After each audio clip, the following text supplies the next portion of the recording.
Comenzaremos hablando del ectodermo.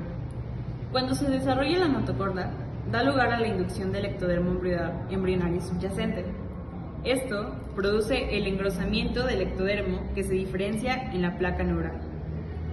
Si hacemos un corte transversal en este punto, podemos observar el ectodermo, la placa neural y la notocorda. A las células de la placa neural les llamaremos neuroectodermo. Cuando estas células se inducen, comienza la neurulación. La neurulación es el proceso por el cual se va a dar lugar al tubo neural. La placa neural crece y se ensancha y forma los pliegues neurales. Los pliegues neurales son prominentes en el extremo craneal del embrión. Durante la neurulación, los pliegues se desplazan a la línea media, se fusionan y forman el tubo neural. Mientras se completa la fusión en los extremos, se da lugar a los neuroporos cefálico y caudal. Estos neuroporos se comunican con la cavidad amniótica. El neuroporo anterior se cierra el día 25 y el neuroporo caudal se completa el día 28. Si los neuroporos no se cierran, dan lugar a las malformaciones. Es aquí cuando se completa la neurulación. Al final de la neurulación, el tubo neural dará origen al sistema nervioso central, a la retina, a la glándula pineal y a la neurohipófisis. Al final de la neurulación, el ectodermo se segmenta en el neuroectodermo, las células de las crestas neurales y el ectodermo superficial o ectodermo no neural. Células de la cresta neural. Las células de la cresta neural son células naturales del borde lateral del neuroectodermo. Estas se separan a sus vecinas en el momento de que los pliegues neurales se elevan y fusionan para formar el tubo neural. Estas células experimentan una transición de epitelio-mesénquima por migración adictiva y desplazamiento a medida que abandonan el neuroectodermo. Luego logran penetrar al mesodermo subyacente y posteriormente migran a otras estructuras embrionarias. Esta se diferencia en tejido conectivo y oso de la cara y el cuello, ganglios de los nervios craneales, células C de las glándulas tiroides, tabique troncoconal del corazón, dermis de la cara y cuello, dermis de la cara y el cuello, en raíces dorsales de los ganglios espinales, ganglios de la cadena simpática y ganglios preaórticos, médula suprarrenal, ganglio parasimpático del tubo intestinal, célula de Schwann, células gliales, leptomeninges, melancocitos, odontoblastos, células del músculo liso para los vasos sanguíneos de la cara y prosencéfalo. Endodermo superficial. Aparecen dos engrosamientos vitales en la región cefálica del embrión. Van a ser las plácodas ópticas y las plácodas cristalinas. En las que son las plácodas ópticas se van a definir lo que son la audición y el equilibrio, y para las plácodas cristalino son el cristalino, epidermis, cabello, uña, glándulas de la piel, glándulas mamarias, adenohipófisis y el esmalte de los dientes. Ahora vamos a platicar acerca de los derivados de la capa germinal mesodérmica. La capa germinal mesodérmica es esta roja que tenemos aquí. Esta se va a dividir en tres: paraxial, intermedia y lateral. De cada uno se va a derivar cierto tipo de tejidos. Ahora vamos a platicar acerca del primero, que es la capa germinal mesodérmica paraxial. Vamos a tener que dentro de la capa germinal paraxial se van a derivar ciertas estructuras, que son los somitas. Del día 17 al 21 del desarrollo embrionario, vamos a tener que la delgada hoja mesodérmica dará origen a los somitas. El mesodermo intermedio dará estructuras excretoras, como lo son el aparato urogenital. Bueno, el mesodermo paraxial es la parte del mesodermo donde se encuentran organizados los somitas. Cada segmento va a tener nombre somitómero. Los primeros en formarse son los de la región caudal, que es la que vemos aquí, formándose las neurómeras. A partir de la zona occipital, continúan formándose en sentido cefalocaudal los diferentes pares de somitas, llegándose a formar de 2 a 3 pares de somitas por día. Aquí si pueden ver, estas son los somitas.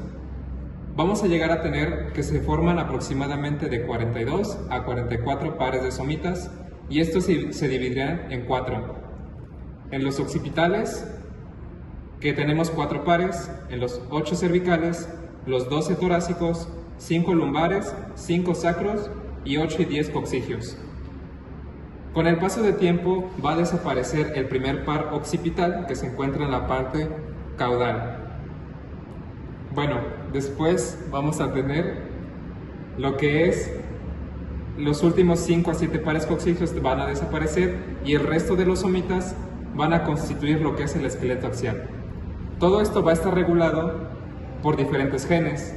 Los genes más importantes que tenemos durante este proceso son los FGB-EB y el ácido retinoico. Bueno, ahora haciendo un corte transversal de un somita, vamos a tener que este se divide en 3 y cada uno va a derivar diferentes tipos de tejidos. Tenemos lo que es el esclerotoma, tenemos el miotoma y por último tenemos el dermatoma. El esclerotoma va a derivar lo que es el hueso, articulaciones y tejido conectivo. El miotoma va a derivar lo que es músculo y el dermatoma nos va a derivar el tejido dérmico, que es la piel. Aquí tenemos una pequeña imagen de lo que va a derivar el dermatoma. Aquí tenemos un corte transversal y aquí se puede ver el somita y su división. El dermatoma va a estar en esta parte, el miotoma, y algo muy importante es que en el mesodermo intermedio se va a desarrollar lo que son las estructuras urogenitales. En las regiones cervicales se forman tejidos celulares llamados nefrotomas, mientras que en una zona más caudal se forma lo que es el cordón nefrógeno.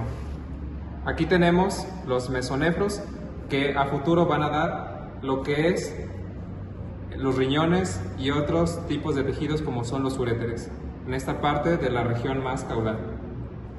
Un dato importante es que la vejiga es el único órgano que no deriva de la capa mesodérmica. En la tercera semana inicia el desarrollo del corazón, los vasos sanguíneos y las células de la sangre. Las células destinadas a formar el corazón derivan del mesodermo esplácnico o visceral. Esta se ubica de manera craneal por delante de la membrana bucofaringea y los pliegues neurales. Esta área tiene forma de U invertida y se denomina campo cardiogénico primario. Las células hemáticas y los vasos sanguíneos también se originan a través del mesodermo. Su desarrollo comienza desde el inicio de la tercera semana, cuando las células del mesodermo esplácnico extraordinario que rodea ese covitelino se diferencia en células precursoras de sangre. Estas células primero se agrupan en forma de islotes de células que gradualmente se canalizan.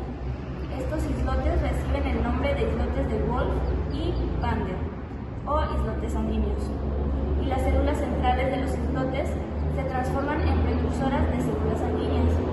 Las células que se encuentran en la periferia se aplanan y forman las células endoteliales que revisten vasos sanguíneos en formación, y los islotes o grupos celulares sanguíneos emiten yemas a través de un proceso llamado gemación y se acercan unas a otras. Las células sanguíneas primitivas que se originan en el saco vitelino entran a la circulación en el día 22 hasta aproximadamente la sexta o la séptima semana.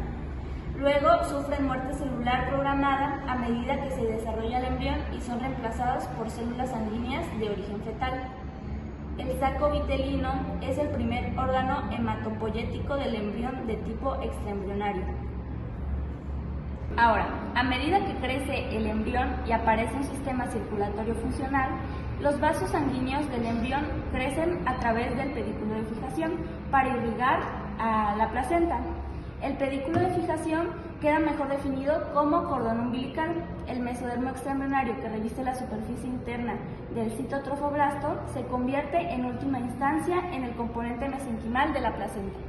Ahora les voy a explicar la formación del celoma. Primero se van a formar vesículas celómicas en el mesodermo lateral. Después estas vesículas se van a fusionar y se va a formar la cavidad celómica. Después, al complementarse el plegamiento, los dos espacios celómicos se van a separar. Ahora les voy a mencionar las capas germinales derivadas de este mesodermo lateral. Del mesodermo parietal van a estar derivadas 3 hojas parietales que van a ser la peritoneal, la preural y la pericárdica. De estas también se van a derivar extremidades, también la cintura escapular, la cintura pélvica y el esternón. Por otro lado, en el mesodermo visceral se van a derivar hojas viscerales. Estas van a ser la peritoneal, la pleural y la pericárdica. También se van a derivar el músculo liso, el cardíaco y estroma vísceras. Ahora vamos con el mesodermo lateral. Primero, debido a la aparición de hendiduras llamadas espacios celómicos, el mesodermo lateral se va a dividir en 2 capas. Por un lado, vamos a tener el mesodermo somático, que se encuentra adyacente al ectodermo superficial y se continúa con la capa del mesodermo parietal extraembrionario, rodeando a la cavidad amniótica. Esta capa del mesodermo lateral, junto con el ectodermo supradyacente, se va a denominar somatopleura. Por otro lado, encontramos a la capa del mesodermo esplácnico, que se encuentra adyacente al endodermo y en continuidad con la capa visceral del mesodermo extraembrionario, que reviste al saco vitelino. La capa explácnica del mesodermo lateral junto al endodermo supradyacente constituyen la esplagmopleura. Ahora hablaremos de lo que es la capa endodérmica. A los 16 días, en un corte transversal, el endodermo cubre la superficie ventral del disco embrionario y también forma el techo del saco vitelino. El tracto gastrointestinal se forma durante el plegamiento cefalocaudal y lateroventral.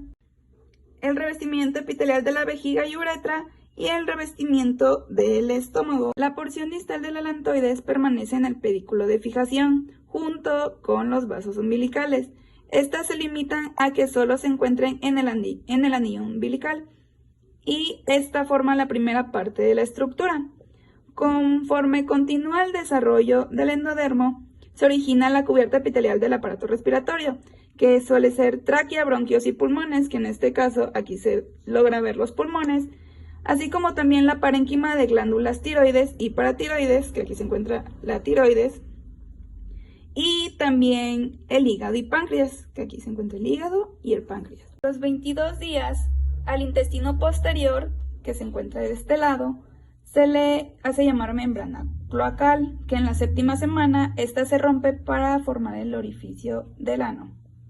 En el extremo cefálico del intestino anterior se encuentra la membrana bucofaringea, que esta a la 4ª semana establece una conexión entre la cavidad amniótica y el intestino primitivo. El embrión y el saco vitelino se estrechan hasta que se comunican por medio de un conducto llamado ónfalo-mesentérico. A la parte anterior del intestino primitivo se le hace llamar intestino anterior, a la parte caudal se le hace llamar intestino posterior y a la parte media intestino media, que este se comunica temporalmente con el saco vitelino por medio del conducto ónfalo-mesentérico. El plegamiento cefalocaudal se produce gracias al crecimiento longitudinal que tiene el sistema nervioso central y este toma una forma de arco. El plegamiento lateroventral es producido durante la formación de somitas y estos provocan que el embrión tome una forma cilíndrica, quedando el endodermo al interior del embrión y llamándose este intestino primitivo o tubo intestinal.